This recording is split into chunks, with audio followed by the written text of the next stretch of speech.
Sir నమస్కారం. నమస్తే. Sir ఏపీలో ఎలక్షన్స్ తర్వాత మనం ఎటువంటి వైలెన్స్ జరుగుతుందో మనం చూస్తున్నాం సార్. ఈ నేపథ్యంలో పెద్దారెడ్డి గారు కిడ్నాప్ అయ్యారు అన్న ఒక వార్త హల్చల్ చేస్తుంది. అదేవిధంగా వైసీపీకి చెందిన ఇద్దరు ఎమ్మెల్యేలు కూడా అజ్ఞాతంలోకి వెళ్ళిపోయారన్న వార్త కూడా రావడం చూస్తున్నాం సార్. అసలు ఏం జరుగుతుందంటారు సార్? ఇప్పుడు ఆంధ్రప్రదేశ్లో ఈ కనీసం కొంతవరకు అల్లర్లు తగ్గాయి. దాని మీద ఈసీ కూడా సీరియస్ అయింది. ఇటు డీజీపీని, సిఎస్ జవహర్ రెడ్డిని ఢిల్లీ పిలిపించుకొని వాళ్ళు మొత్తం నివేదికలు అవన్నీ తెప్పించుకున్నారు. దాని నుంచి వాళ్ళు సిట్టు వేశారు. సిట్టు వేసి ముందేం చేశారంటే ఇమ్మీడియట్గా ఇటు పల్నాడు ఎస్పీ ఆయన గరికపాటి బిందుమాధవ్ ఆయన్ను సస్పెండ్ చేశారు.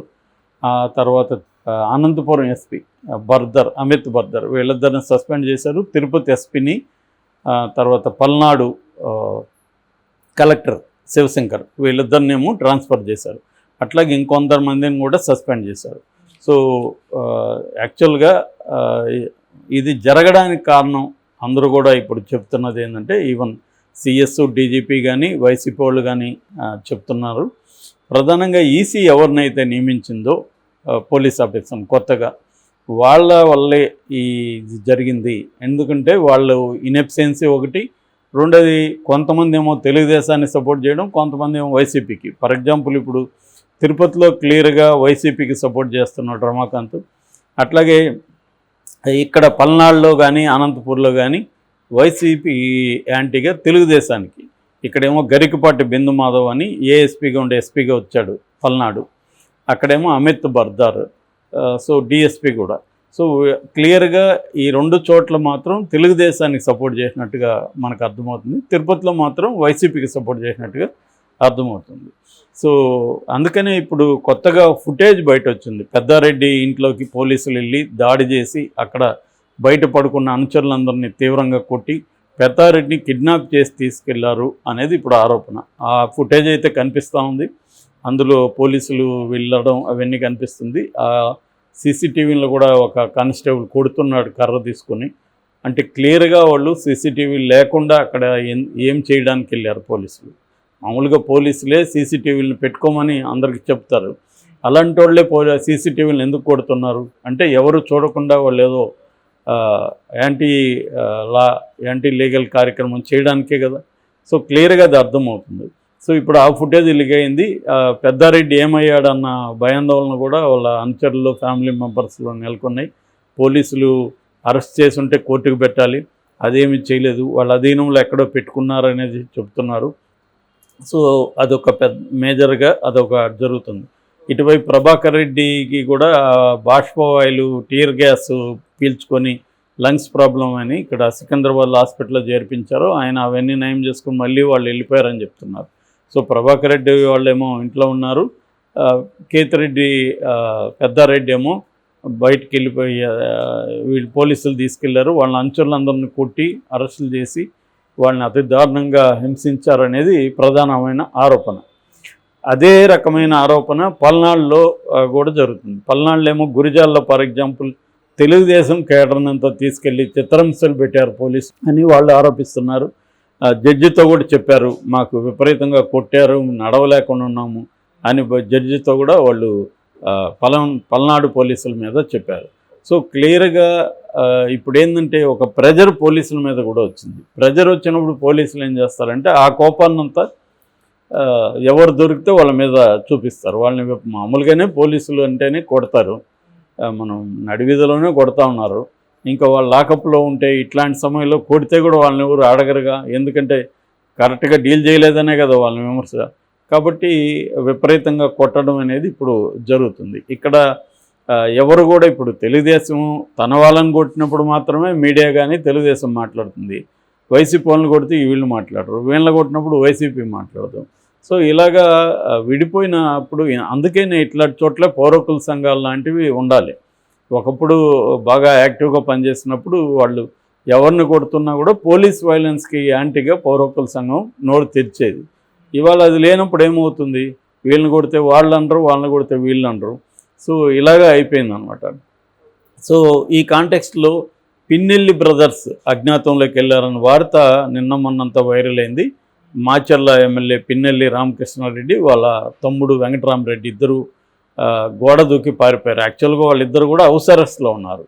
వాళ్ళిద్దరిని హౌస్ అరెస్ట్ చేశారు. అయితే వాళ్ళు మధ్యలో అర్ధరాత్రి తర్వాత అంటే ఈ పోలీస్ ఆఫీసర్ని సస్పెండ్ చేశారు అని తెలిసిన తర్వాత తమను కూడా అరెస్ట్ చేస్తారేమో, సిట్ వేశారు కాబట్టి అని చెప్పి వాళ్ళు పారిపోయారని ఒక పుకారు వచ్చింది. వాళ్ళు గన్మెన్కి తెలియకుండా గోడ దూకి ఇద్దరు బయటకు వచ్చి వాళ్ళ మనుషుల ద్వారా వెహికల్ పెట్టుకొని హైదరాబాద్ వచ్చేసారని. బట్ పిన్నెల్లి రామకృష్ణారెడ్డి నిన్న ఈవినింగ్ అది ఖండించాడు. మేము ఇక్కడ వ్యక్తిగత పని మీద వచ్చాం, నేను ఎక్కడికి పారిపోలేదు, నా అడ్రస్ అంతా పోలీసులకు ఇచ్చాను, అందుబాటులో ఉన్నాను, నేను త్వరలోనే మా చెల్ల కూడా వస్తాను అనేది అతను ఈ ప్రాపగండ ఆపండి, నేను ఎక్కడికి పారిపోలేదని అతను స్టేట్మెంట్ ఇచ్చాడు. సో మరోవైపు సిట్ ఏర్పాటైంది. వినీత్ బ్రిజ్లాల్ అని ఎస్ఐబి చీఫ్ రామాంజనేయులు తర్వాత ఎస్ఐబి ఐజీగా వచ్చాడు. ఆయన ఆధ్వర్యంలో 13 మందితో ఒక సిట్ స్పెషల్ ఇన్వెస్టిగేటివ్ టీంని ఏర్పాటు చేశారు. వీళ్ళకి అందరూ ఎస్పీలు పోలీస్ ఆఫీసర్లు కోఆపరేట్ చేయాలని కూడా ఎన్నికల సంఘం ఆదేశించింది. సో ఇప్పుడు ఈ సిట్ ఆధ్వర్యంలో వీళ్ళు సమగ్ర విచారణ జరిపి ఇంకా ఎక్కడైనా పోలీస్ ఆఫీసర్లు ఏదో ఒక పార్టీతో కుమ్మక్కయి వీళ్ళు వైలెన్స్కి కారణమయ్యారా, వీళ్ళు సరిగ్గా స్పందించలేదా అనేది వీళ్ళు నిర్ధారిస్తారు. అవసరమైన చోట చర్యలు తీసుకునే అధికారం కూడా వీళ్ళకి ఇచ్చారు. అట్లాగే కొత్త ఎఫ్ఐఆర్లు కూడా వీళ్ళు నమోదు చేయొచ్చు, ఆ 5 పవర్స్ కూడా వీళ్ళకి ఇచ్చారు. సో వీళ్ళకి ఇప్పుడు 60 రోజుల టైం ఇచ్చారు. 60 రోజుల్లో సమగ్ర నివేదికను ఈసీకి సబ్మిట్ చేయాలి. ఈసీ దాని మీద చర్య తీసుకునే అవకాశం కనిపిస్తుంది. సో ఒక రకంగా ఏంటంటే ఈసీదే ప్రధాన బాధ్యత అని అన్ని పార్టీలు, తెలుగుదేశంలో గట్టిగా ఈసీ మీద ఆరోపించట్లేదు. ఎందుకంటే ప్రధానంగా ఈసీ తెలుగుదేశానికి అనుకూలంగానే పనిచేసింది. అందుకని మనం చూస్తే తెలుగుదేశం వాళ్ళు ఈసీ మీద పెద్దగా కంప్లైంట్లు చేయలేదు. పోలీసుల్ని ప్రభుత్వాన్ని నిందిస్తున్నారు, కానీ ప్రభుత్వం ఏం చేస్తుంది, ఈసీ ఆధ్వర్యంలో కదా ప్రభుత్వం ఉంది. సో ఈసీని వాళ్ళు నిందించట్లేదంటే అర్థం ఈసీ తెలుగుదేశానికి అనుకూలంగా ఉంది. అందుకని ఇప్పుడు వదిన మరదలు చేసిన పని ఇదని వైసీపీ వాళ్ళు అంటున్నారు. అంటే చంద్రబాబు చెబితే పురంధేశ్వరి ఆ లిస్ట్ అంతా వాళ్ళకి ఇచ్చింది, ఎవరెవరిని తీసేయాలి, అక్కడ ఎవరెవరిని పెట్టాలనేది కూడా వీళ్ళే ఆదేశించారు ఎన్నికల కమిషన్ని. ఎన్నికల కమిషన్ దాన్ని ఫాలో అయింది. స్పెషల్గా అబ్జర్వర్గా వచ్చిన దీపక్ మిశ్రాని వీళ్ళు కొనేశారు తెలుగుదేశం వాళ్ళు. ఎందుకంటే తెలుగుదేశానికి సంబంధించిన మాజీ పోలీస్ ఆఫీసర్ డిన్నర్ పార్టీకి అతను అటెండ్ అయినాకనే మొత్తం మారింది. సో ఈ దీపక్ మిశ్రాని ఇప్పటికి కూడా కంటిన్యూ చేయడం కరెక్ట్ కాదని నిన్న వైసీపీ ఎమ్మెల్యేలు మాజీ మంత్రుల బృందం గవర్నర్ని కలిసి కూడా వినతిపత్రం ఇచ్చారు. సో క్లియర్గా ఇక్కడ మనకు అర్థమవుతుంది ఏమంటే మేజర్గా ఎక్కడైతే తెలుగుదేశం బీజేపీ చెప్పిన వాళ్ళని మార్చి వాళ్ళకి అనుకూలమైన వేశారో అక్కడ ప్రధానమైన గొడవలు జరిగాయి. అది కాకుండా కొన్ని చోట్ల వైసీపీకి సపోర్టుగా, ఫర్ ఎగ్జాంపుల్ తిరుపతిలో కూడా నాని బ్యాచ్ కూడా పులవర్తి నాని, ఆయన తెలుగుదేశం అభ్యర్థి, ఆ బ్యాచ్ మోహిత్ రెడ్డి అతను ఎవరు చెవిరెడ్డి భాస్కర్ రెడ్డి కొడుకు, అతని మీద కూడా అతను దాడి చేశారు, అతని వెహికల్ని కూడా ధ్వంసం చేశారు. దానికి రిటాలియేట్గా వాళ్ళు కూడా వచ్చారు. అయితే పోలీసులు మాత్రం మోహిత్ రెడ్డి వైపే ఉన్నారనేది ప్రధాన విమర్శ. అందుకని అతన్ని ట్రాన్స్ఫర్ కూడా చేశారు అక్కడ ఎస్పీని. సో క్లియర్గా ఏంటంటే ఇక్కడ మనకి మేజర్గా తెలుగుదేశం వాళ్ళకి అనుకూలంగా ఈసీ ప్రవర్తించింది. మనకు తెలుసు చంద్రబాబు పొత్తు పెట్టుకోవడమే బీజేపీతో 2 కారణాలు. ఒకటి పోల్ మేనేజ్మెంట్, ఈసీ తన కంట్రోల్లోకి వస్తుంది అనేది ఫస్ట్ కారణం. రెండో కారణం రేపొద్దున పొరపాటున జగన్ అధికారంలోకి వస్తే తను జైలుకు పోకుండా ఉండాలంటే మనకి సెంట్రల్లో అధికారంలో ఉండబోయే బీజేపీతో పొత్తు ఉండాలనేది రెండో కారణం. అదర్వైజ్ ఆయన పొత్తు పెట్టుకోవాల్సిన అవసరం ఏ రకంగా లేదు. ఎందుకంటే వాళ్ళకి 1% కూడా ఓట్ షేర్ లేదు కాబట్టి పొత్తు 8.8% ఉంది. ఆ 8% వీళ్ళకి మొత్తం పడుతుందా అని కూడా గ్యారంటీ లేదు. సో అటువంటి చోట్ల పొత్తు పెట్టుకొని వాళ్ళకి అన్ని సీట్లు ఇవ్వాల్సిన అవసరం ఉంది. 10 ఎమ్మెల్యే 6 ఎంపీ సీట్లు ఇచ్చేంత పార్టీనా అది.